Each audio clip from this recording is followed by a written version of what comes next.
Welcome everyone. I am super excited to launch our Women in the Workplace series with episode 1 with Stephanie Redivo. Stephanie Redivo is Global Diversity and Inclusion Director at SAP, and she's been doing this work for longer than I can imagine, like close to a decade. She is a champion for a lot of things that relate to helping young girls, young women advance in the tech field. And she's very passionate about inclusion and what inclusion means for diverse people. And I met Stephanie over a year and a half ago, and she just volunteered to mentor me because, again, I'm here with a social impact venture, helping women advance and thrive in their careers. And there she was. We just met, and she wanted to mentor me. So I wanted to start this series with her. Also because she comes across topics that nobody talks about, and she deals with them, such as privilege. What does privilege mean? We think of traditionally white male privilege, but it goes way beyond that. So in this episode, we talk about that and how can we navigate as women, as people, this topic of privilege, and not only thrive ourselves, but also help support others in navigating privilege. I'm really excited for this episode, and I'm sure you love it. Hi, everyone. I'm here today with Stephanie Redivo, Senior Director. Yes. That's great. Yeah. Senior Director of Diversity and Inclusion Global at SAP. Stephanie and I met just over a year and a half ago at an event, and I was honestly just so intimidated by you because you're just amazing. Oh, and the fact that we're here and that you're open to doing this, I'm just so grateful. So thank you so much for joining me. No problem. So as promised, we want to keep this raw, authentic, and share how incredible leaders are navigating our industries, and how we can, as women, successfully thrive in our careers and not just survive. So let's get started. Mm-hmm. Episode 1. How do you feel? I'm excited. I feel very grateful to be one of your first speakers. The first. The first. Well, thank you so much again. Okay, so you have been in diversity inclusion space for how long? Officially 5 years, but unofficially I'd say like 7 or 8 years. Amazing. Yeah. Wow. Yeah. It's been really interesting to sort of see kind of the journey around diversity and inclusion and how it changes all the time. Yeah, I'm learning so much. It's intense, mm-hmm. and I'm actually starting to see a lot of patterns that because I know about the subjects that in everyday work life. So let's just get started on your experience in D&I, mm-hmm. and what do you think is a topic or are some of the topics that we're not discussing? Well, thank you for asking that, because I feel like one topic we have been talking a lot about is gender. One topic we haven't been talking about is privilege and the concept around privilege. And I really see that the amount of privilege that people have affects our systems and our processes and things like that, but we're not having those conversations because people get triggered by it. Yeah. This is such an interesting topic, and I see it more and more every day in my work that I do as well, especially for you're a leader in D&I space. How do you define privilege? Because it's such a broad term. Yeah. So I define privilege as an unearned power, really.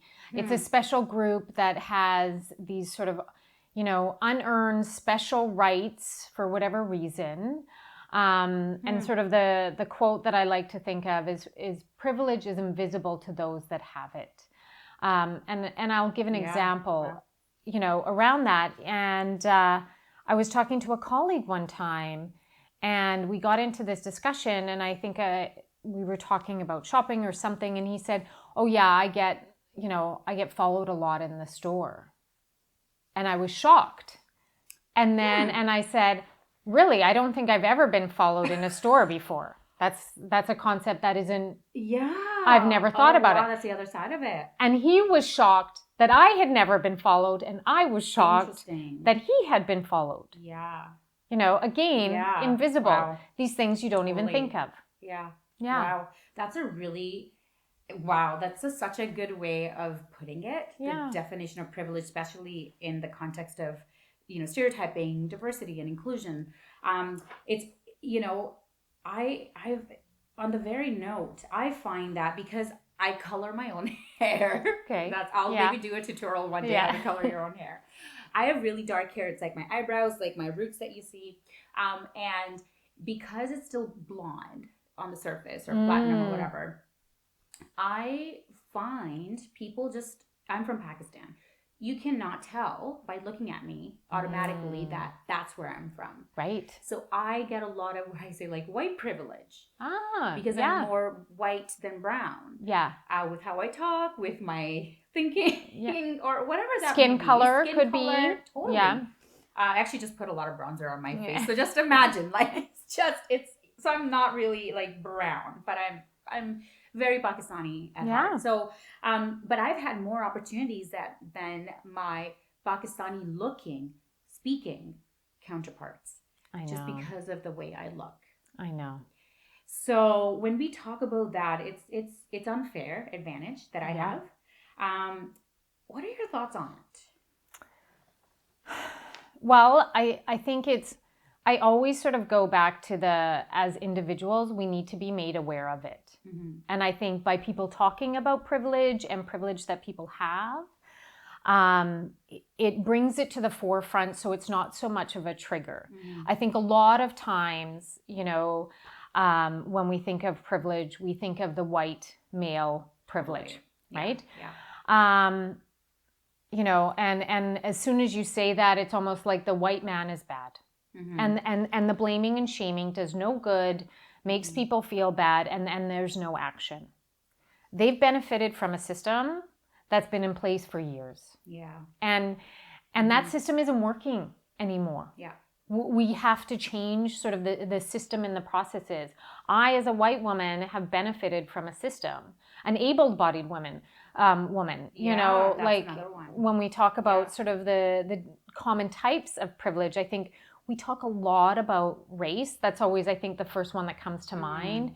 But there's ability, there's class, I think. Yes, absolutely. And when we, education, and I mean, there's a reason why I think sometimes potential entrepreneurs can go and start multiple companies because they have that circle of influence. Yeah. They have the financial backing to not, it's not as risky as an entrepreneur starting out with nothing. Yeah, that is such a good point. I actually was just talking to my husband about this, that 8 years ago or 10 years ago, I love hot sauce, by the way. And I would watch. That's good to know. I do too. That's great. Yeah. We have so much in common. I used to binge watch Dragon's Den. And I always used to think of, okay, I'm going to have a hot sauce company. Like that's all I wanted to have, because there was never a hot sauce that I just loved. And I used to make my own. So I always wanted to do that, but it was so daunting just thinking about how to get started, how to get money, how to even think about it, how to present, how to sell. Like there's so many pieces, and that was a barrier because it was frightening to even think that I could do something like that. And now, after having been through this grind of a journey with Locelle, almost 2 years coming up, I feel like there is no way that I would ever fail with a hot sauce company, because I'm in a service company. It's a service, a software as a service product. Physical, tangible products are so much easier to sell. Yeah. But I know the process of starting a company. I know where to now go to get a loan. Yeah. I know how to put together a business plan. I've had to learn so much that alone gives you the confidence. And my network has grown, like the fact that I'm sitting here with you. Yeah. Previously, I would be like, hey, Steph, can I get a job? It's just it's intimidating. And now, there's just the confidence. I think it just really comes down to the confidence. Yeah. Of knowing, having the resources, having the network, having the capital, which I don't have, by the way, but it still makes less. I will. I'm confident. I will. Thank you. But yeah, you're right. Like, it's just not having done something. Like, even this is a privilege. I'm so privileged with the position that I'm in now. Right. Really great perspective. Thank you. So do you think in today's climate, when it comes to diversity and inclusion, as a topic, as initiatives, the people who do have privilege, is that almost like a bad thing? Because I just heard from a woman who I know, who's dear to me, that she lost out on an opportunity because another woman who was more diverse, like ethnically diverse, got the job, and they were both almost equally capable. Now the company can go back and say, well, she was better. But I know that this can be a factor in hiring because you want diversity. What are your thoughts on that? How can we navigate that?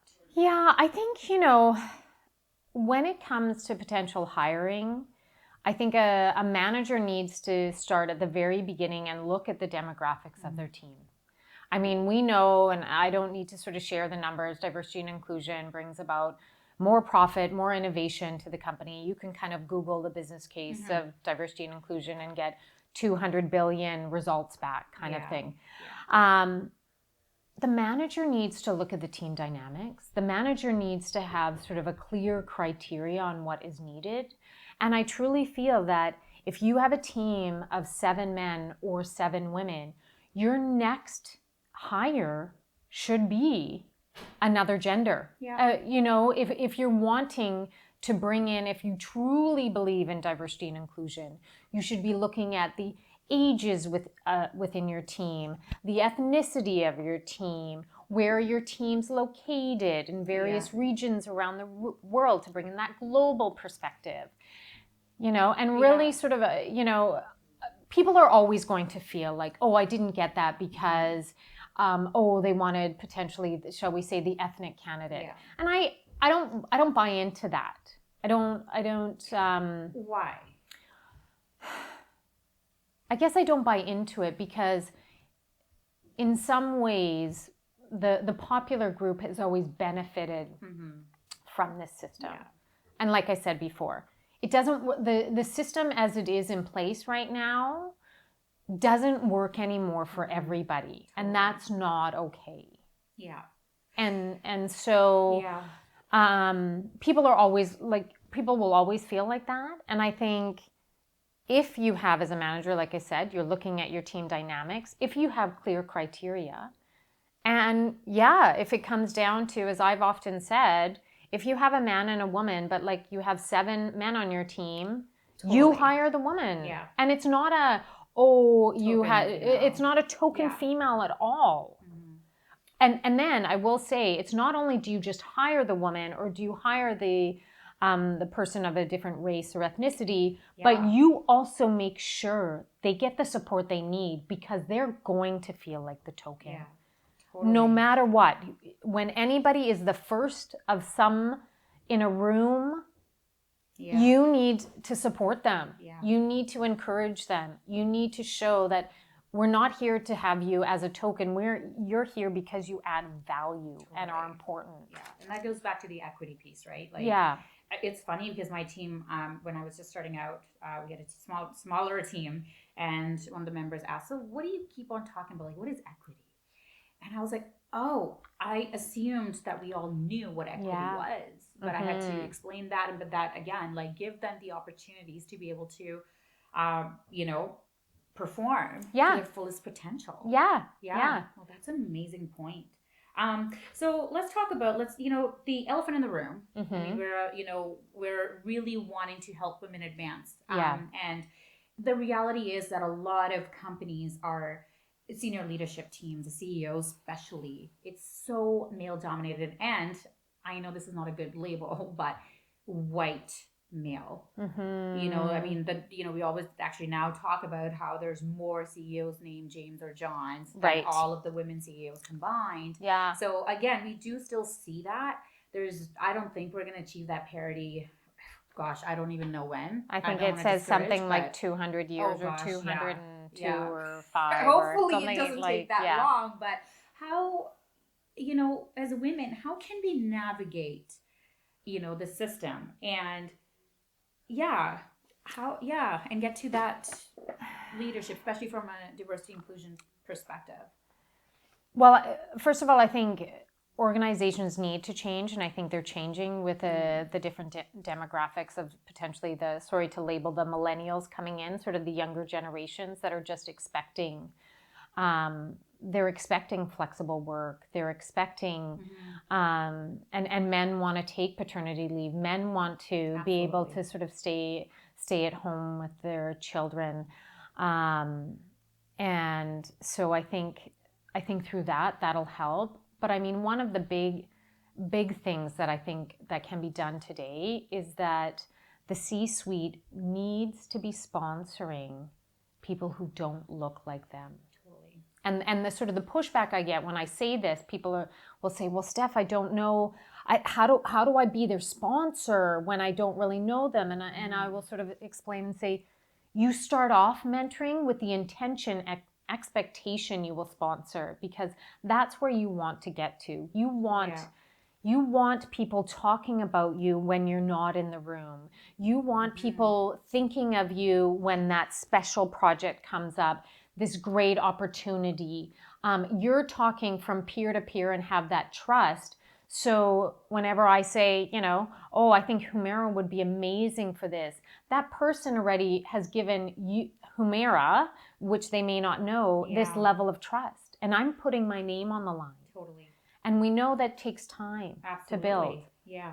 But I think that's what needs to happen. And then I think the stats, and I don't have the number, but women who are sponsored give back, like, I don't know how many times. Gosh, it's, I mean, we probably don't even need a stat would be great, but like just in my career with Locelle, which is almost 2 years, I have been sponsored like in different ways. When I say sponsor, right? Like I've been mentored, I've been advised, I've been just really, lots of people have taken me another way, including yourself. And that makes me want to give back. So I give back more. Yeah. Because I've received so much. And just as people, the more you get, the more you want to give back. Of course. And so it's just a circle of like pay it forward type thing. Totally. You pay for my Starbucks, I'll pay for somebody else's Starbucks, right? So I think it's the same kind of concept. I love that. Do you have any tips for women, who may be starting out or who may be in leadership or, wanting to get there on how to navigate the privilege, how to navigate just the inequality that happens? Anything. Yeah, I think first of all, I think as women, you need to get really clear on what success and leadership means to you. And then I feel like you need to have a bunch of potential mentors and sponsors in different capacities. Yeah. And to find those champions to support you in all sort of, levels of your career. Yeah. I think women need to trust themselves more and to apply for those jobs. Yeah. And I think, the other thing that I definitely see is around negotiation. We don't, as women, negotiate. Yeah. We get excited at the first sort of offer and we're so grateful, which I think is nonsense. And I think we need to push more for what we deserve. It's actually a really great point because I have actually tried to negotiate and it hasn't worked so well, which is also, another topic that we should totally talk about. But what are some of the key phrases? Like, is there like a phrase that we can use that is more effective? Like, in negotiating even? Like any, like, do you... What would I say? Yeah, you mean if like I always think of when I'm negotiating, it's, but and it's not, I guess, of course, I think immediately it's like negotiating a salary. Totally. But it could be you want to work 4 days a week or you want to, do 10-hour days in 4 days and have the 5th day off or whatever. Yeah. I think sometimes I have seen, and when I've negotiated, it might not just be one conversation. It's a buildup of the conversation that continues in the sense of, I would say to my manager, I would like to be at this level next year. I'm doing this.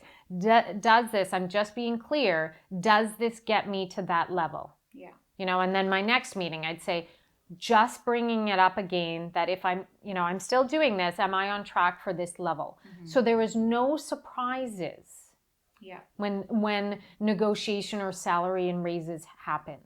They have to happen months prior. Typically. So planning and being strategic about it. Absolutely. No, that's fantastic. Yeah.